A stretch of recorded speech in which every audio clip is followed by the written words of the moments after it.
Галоўная ідэя праекта «Квітнеючы сад» – стварыць на набярэжнай сад бесперапыннага квецення. Раней тут ужо знайшлі прапіску тюльпанавыя дрэвы, а вось цяпер алея з экзатычных магнолій будзе весці да новага ЗАГСа, які гарадскія ўлады паабяцалі падарыць гараджанам. Это будет очень романтичная аллея, потому что магнолии цветут очень красивыми цветами, от фарфорово-белых до розовых.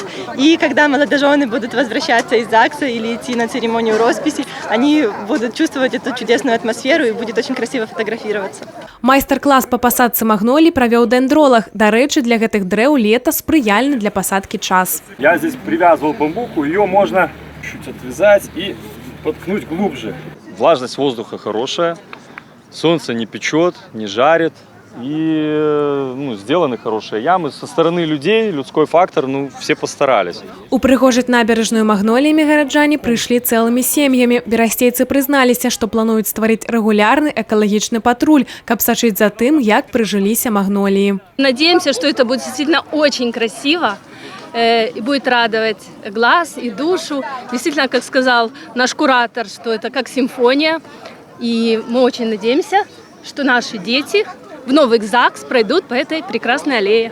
Мы садим аллею магнолий. Это очень интересное мероприятие, это здорово. В Бресте будет аллея цветущих, очень красивых деревьев, и мы принимаем сегодня в этом участие.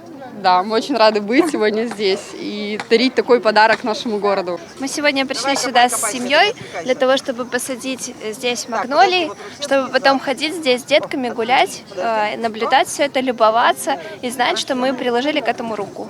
На гэтай квітнеючай акцыі абнаўлення набярэжнай не спыніцца. У планах зрабіць гэтую частку горада маляўнічым месцам для адпачынку. Мы планируем посадки также в сентябре, октябре. И по плану, как только закончится строительство ЗАГСа, еще посадить цветущий сад возле ЗАГСа. А также очень интересная акция в следующем летом по озеленению водными растениями. Это будет тоже очень интересный проект, когда люди будут нырять и высаживать огромные лилии в реку. У будучым сцежка з квітнеючых магнолій будзе радаваць вока гараджан і гасцей горада з сакавіка па верасень. Алеся Семеновская, Александр Сивицкий, телерадиокомпания «Брест».